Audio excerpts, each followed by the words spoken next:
Eu sou o Molino, eu sou doutorando em física na... Eu sou doutorando em física na UFPA, tá?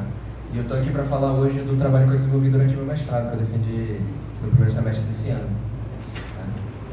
Então, o nome é um pouco longo, mas basicamente arranjar um jeito de medir espectros de parâmetros de Stokes, só que identificando artefatos espectrais causados pela lâmina de onda que a gente usa para medir os parâmetros de Stokes. Né? A gente vai discutir isso aqui hoje. Tá? Então, esse trabalho é completamente baseado no nosso interesse de medir parâmetros de Stokes, que são...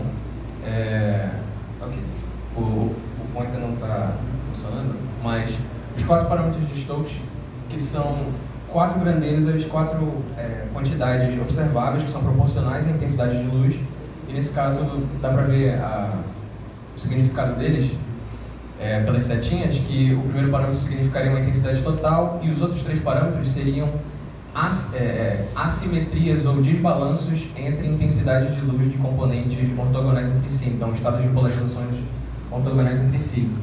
E aí, tendo esses 4 parâmetros, a gente consegue descrever completamente qualquer feixe de luz colimado. E tem que estar colimado pela aproximação de onda plana.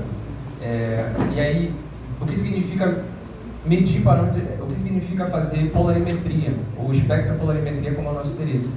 Fazer polarimetria é conseguir, a partir dos parâmetros de Stokes, determinar o grau de polarização, ou seja, a fração da luz que tu está medindo, o quanto dela é polarizada, dado pela letra P aqui, e da porção que é polarizada, determinar as 2 propriedades geométricas da elipse de polarização, que é a característica, são as 2 características que descrevem univocamente qual é o estado de polarização daquele feixe naquela curva. O aparato que a gente usa, o mais comum e relativamente mais barato, é o método da lâmina de onda rotatória, que aqui eu já coloquei o acromática, entre aspas, que significa que seria um aparato que funcionaria igualmente para qualquer comprimento de onda. E aqui nesse trabalho, os 2 elementos mais importantes para se medir os parâmetros de Stokes são a lâmina de onda, que está com a corzinha verde ali, que a gente rotaciona ela por um ângulo θ, seguido de um polarizador fixo na horizontal. Tá? Então, qualquer feixe de luz que tu escolha, no caso, aqui a gente faz vindo de uma lâmpada e polarizando ela do jeito que a gente quer, para fazer a análise do sistema, mas poderia ser fluorescência, espalhamento Raman, qualquer coisa. Colhima-se essa luz para dentro do sistema de médio, que são os 3 elementos, lâmina de onda, polarizador e o detector, que no nosso caso é um espectrômetro USB, o Synoptics. E a teoria mais simples que existe sobre isso, que tem em livros e é o padrão, as pessoas já usam somente para aplicações em comprimento de onda único, é esse modelo em que o padrão de intensidade, que é modulável pelo giro da lâmina de onda, dá uma série de Fourier truncada, em que as amplitudes são linearmente dependentes dos parâmetros de Stokes. Então, medindo-se essas amplitudes, mede-se os parâmetros de Stokes. E aí, a gente usou isso. A gente falou, a gente tem uma lâmina de onda que é vendida como acromática, a gente tem um polarizador que é acromático. Então, vamos simplesmente assumir que aquele modelo anterior funciona para todas as cores, igualmente, porque é acromático, faz o mesmo efeito para qualquer comprimento de onda. Só que quando a gente faz as medidas para espectros, para uma coisa policromática, a gente observa artefatos, é isso que eu quero dizer com artefatos espectrais. Nesse caso, eu estou botando aqui 4 diferentes tipos de sinais de que aquele modelo é inadequado para uma aplicação espectral, pelo menos com esse aparato. Então, na figura A, é simplesmente para dizer que aquilo ali é a modulação da luz em 532, é uma luz que é horizontalmente polarizada, que, segundo aquele modelo simples de 2 slides anterior, o mínimo daquela modulação deveria dar meio. Só que quando eu meço os pontos experimentais, o mínimo dá menos do que meio. E os pontos experimentais são objetivamente reais. Né? O fit que eu estou fazendo ali é que assume muita coisa, mas os pontos são objetivamente reais. Então, para fitar aquela curva, o grau de polarização, por exemplo, da luz teve que dar maior do que 1. O que não faz sentido, significa que tem mais luz polarizada do que luz sendo detectada. Então já tem um sinal de modelo inadequado. Ali eu só estou mostrando, na figura B eu estou mostrando que, pode parecer um pouco bagunçado, mas é simplesmente para identificar que se a lâmina de onda que eu estou usando fosse realmente acromática, colocar a lâmina entre polarizadores cruzados, por exemplo, vertical e horizontal, com o eixo rápido dela paralelo a uma dessas direções, a intensidade antes de colocar a lâmina no meio e depois deveriam dar idênticas, porque se ela está numa direção paralela, deveria ter efeito nenhum, né? Deveria continuar cruzada.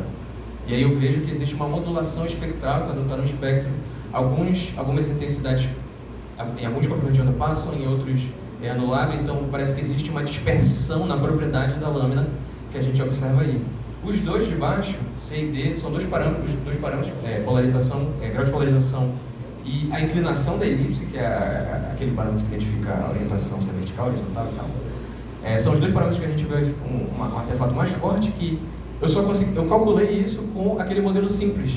E aí a gente já vê que já existe grau de polarização maior do que uma coisa modulada para estados de polarização de entrada diagonais e tal, e aqui sempre modulado, essas modulações estão sempre aparecendo. E aí esse trabalho foi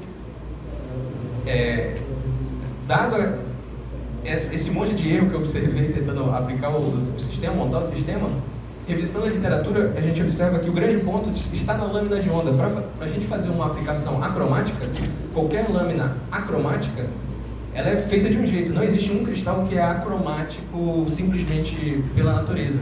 Como é que se constrói?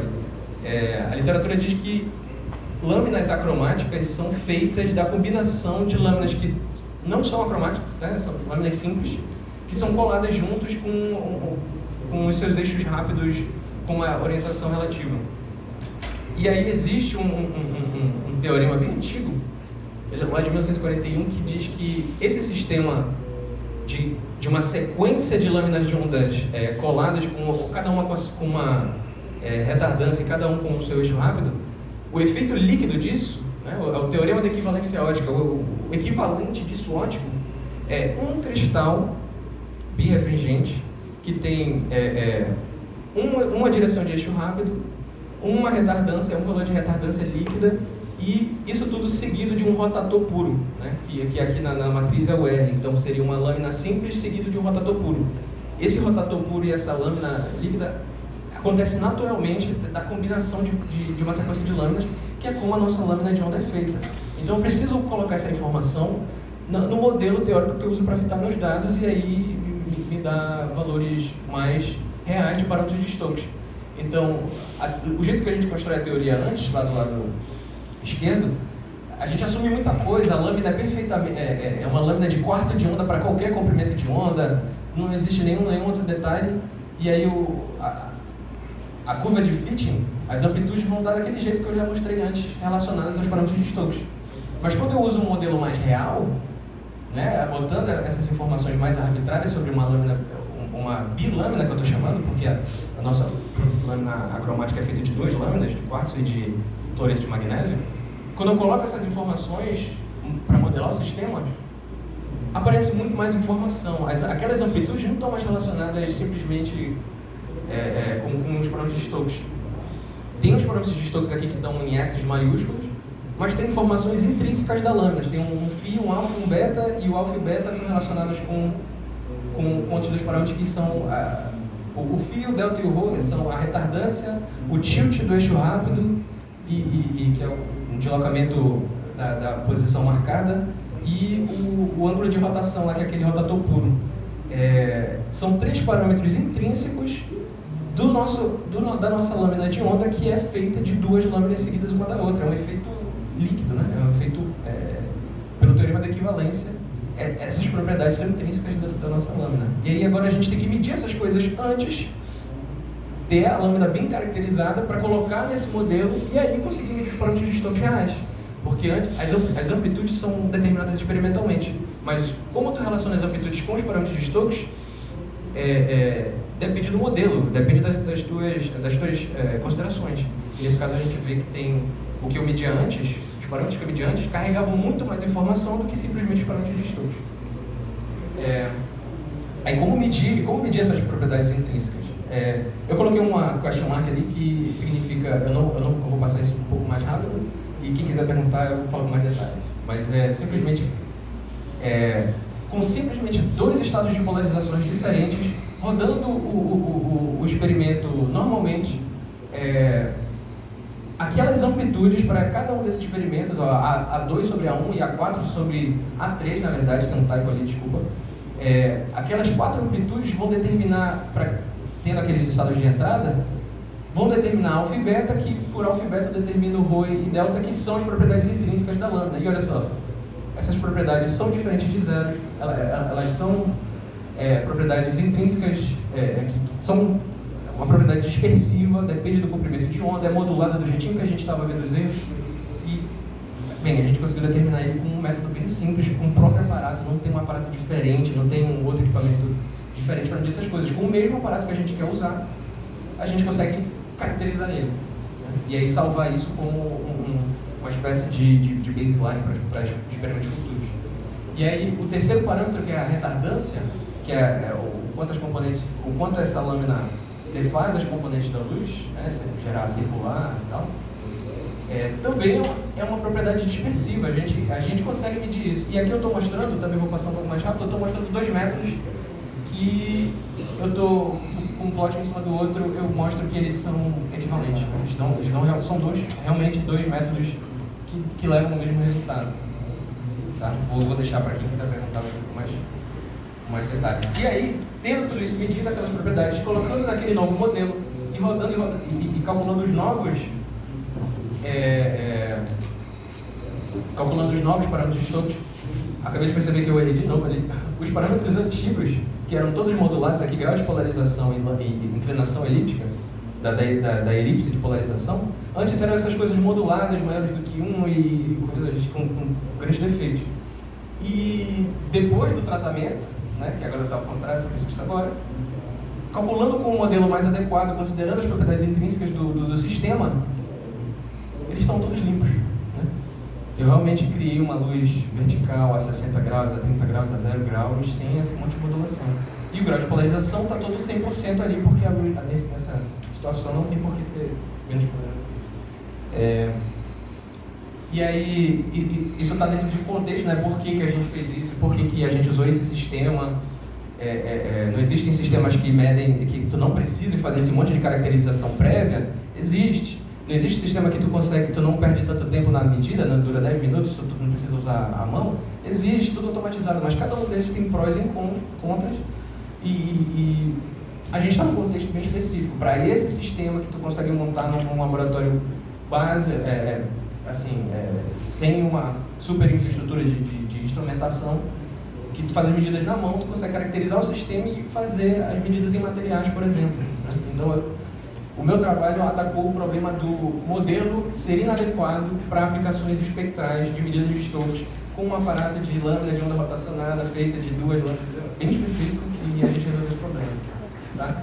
A gente fez, isso aqui eu vou passar rápido, o trabalho desse estudante Eric foi aplicar essas correções, medir atividade ótica em açúcar, diferentes concentrações, atividade ótica mais forte. Vocês podem perguntar mais detalhes também.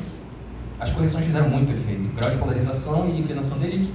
Antes que eram coisas completamente moduladas, dadas pelos pontilhados, agora são corrigidos para valores que são mais fisicamente coerentes. E aí a gente mostrou isso, ficou bem incrível que a gente precisa desse trabalho. E aí eu também fiz umas aplicações medindo a emissão parcialmente polarizada de um polímero. Mostrei também que, para o grau de polarização nem tanto, mas para a inclinação da elipse faz muita diferença.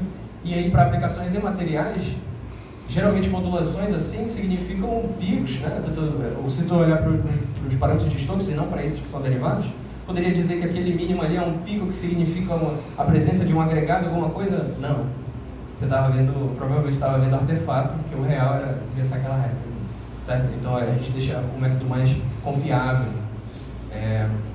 e pronto para ser usado no que eu inicialmente queria fazer, que era para estudar materiais. Então o trabalho virou um trabalho de ótica, né? Então agradeço a orientação. e com a orientação. Agradeço a Eric pela ajuda nas medidas, todas as sociedades e principalmente eu tenho que deixar aqui a Propesp pelo apoio financeiro para conseguir chegar aqui, a agência de fomento. Agradeço você pela atenção.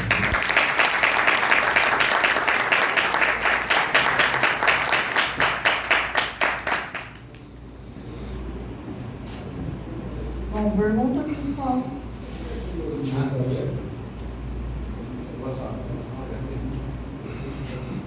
Como teve coisas que eu passei rápido, às vezes a pessoa não tem a pergunta pronta, assim, tudo bem.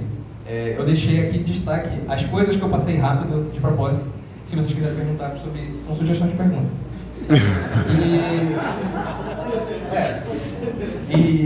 Como isso é um trabalho de mestrado, quem quiser mais detalhes e não quiser perguntar agora e quiser ler, tudo lá. A minha dissertação já está pronta, é só pedir no meu e-mail, mas a gente está pronto para publicar o artigo que é derivado do trabalho de mestrado. Tá? Então daqui a pouco sai, ano que vem, prometo. Mas vocês já podem ler a dissertação, pelo menos. Tá?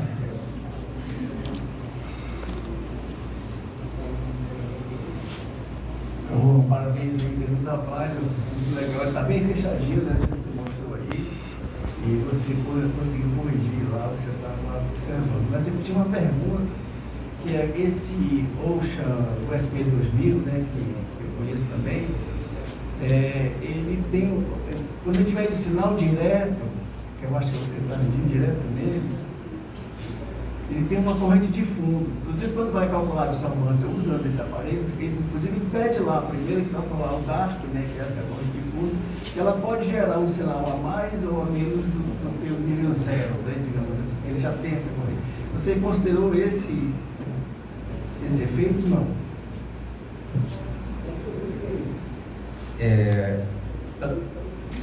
Assim, eu não considerei porque ele não foi relevante nas medidas. Assim, então eu tiro essa baseline, eu sempre faço isso. Então tenho aquele fundo elétrico, eu tiro, ainda fica diferente de zero, e aí eu meço um escuro, um espectro escuro. Então eu tapo a entrada, ele dá aquele mínimo de fundo dele, mesmo com aquele electric dark que ele tira, ainda tem uma dispersãozinha lá. Ele muda com o comprimento de onda, inclusive, esse cara. Pois é. E aí eu tampo, salvo o espectro no escuro, aí eu subtraio isso, então tudo tranquilo. Mas isso pelo menos de todas as análises que eu fiz, se tornou irrelevante, esse fundo se tornou irrelevante porque as medidas, se vocês pararem para prestar atenção, as medidas que eu faço são todas relativas, eu meço as amplitudes de oscilação. Eu não meço o nível de intensidade absoluto. Entende? Então só importa como o espectro varia com o giro da lâmina de onda. Então mesmo que tenha esse fundo, não dá tanto problema, eu só tiro porque fica mais assim, por segurança. Mas as medidas de parâmetros de Stokes só dependem dessa amplitude, então só dependem da modulação da luz, não dependem do valor absoluto, certo? O que poderia dar problema era se a lâmpada oscilasse no tempo, se a confiança lá no rotacionar fosse diferente, né? Então só esses são os parâmetros que mais importam. Nas medidas de fluorescência, a fluorescência pode flutuar por causa do laser, aí faz diferença. Mas não é porque a fluorescência é fraquinha, porque é só aumentar o tempo de integração, é porque a fluorescência pode ser um pouco mais ruidoso, somente quando a intensidade é baixa. E aí tem que tomar mais cuidado, tem que olhar como é que está o dado, tem que olhar com mais carinho. Assim. Então o que importa mais é o perfil no tempo, assim, o perfil durante a rotação. Se a PL ficar oscilando meio que aleatoriamente, ela vai afetar as frequências que entram na modulação do sinal. Tá? Mas esse sinal aí... agradecimento ao professor Sanquito, porque o Oceanoptics eu pego o laboratório dele. Mas você dá um FPA, né, meu? Perguntas, pessoal?